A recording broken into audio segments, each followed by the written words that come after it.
প্রকৃতি দিবস উপলক্ষে অবশ্যই গাছ লাগিয়ে আমাদের গ্রহের যত্ন নেওয়া এবং দূষণ নিয়ন্ত্রণের অঙ্গীকার করা উচিত। চলুন আমরা ভবিষ্যৎ প্রজন্মের জন্য একটি সুন্দর পৃথিবী গড়ে তোলার চেষ্টা করি। শুভ বসুন্ধরা দিবস। আমাদের গ্রহকে রক্ষা করতে হলে আমাদের নিজেদেরকেই পরিবর্তন হতে হবে।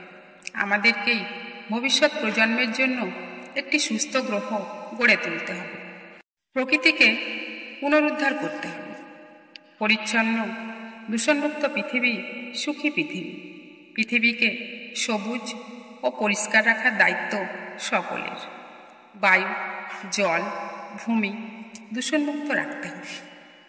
আমাদের সম্মিলিত এবং ব্যক্তিগত দায়িত্ব। আমরা যে পৃথিবীতে বাস করি তাকে সংরক্ষণ এবং লালন পালন করব। পৃথিবী একমাত্র সম্পদ যা আমরা পরবর্তী প্রজন্মের কাছে হস্তান্তর করতে পারি। পৃথিবী ধসে পড়লে কোনো টাকা বা সম্পত্তি আমাদের কোনো কাজে আসবে না। আসুন আমরা হাতে হাত মিলিয়ে প্রকৃতি রক্ষার জন্য যা কিছু ক্ষমতায় আছে তা রক্ষা করার অঙ্গীকার করি। এটাই আমাদের সব কিছু। আমরা তখনই মাতৃভূমির মূল্য বুঝব যখন এক ফোঁটা জলও থাকবে না, কোনো গাছ আমাদের খাবার দেবে না, ছায়া দেবে না এবং জলজ প্রাণী শুকিয়ে যাবে। সকলের সংকল্প হোক এমন দিন কখনো না আসতে পারে। এগিয়ে যাওয়ার একটি উপায় হলো পরিবেশের মান উন্নত করা। পৃথিবী আরও সবুজ ও জীবিত হয়ে উঠুক।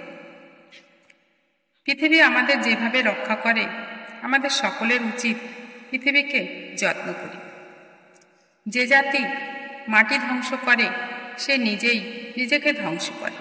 বন আমাদের ভূমির ফুসফুস, বাতাসকে বিশুদ্ধ করে এবং জনগণকে নতুন শক্তি দেয়। পরিবেশ যদি সুস্থ সুন্দর থাকে তাহলে মানুষ হাসবে। আমরা চেষ্টা করে বন সংরক্ষণ করতে পারি। সমস্ত শিশুদের ভবিষ্যতের জন্য এই বিশাল সম্পদ সুরক্ষা করতে পারি।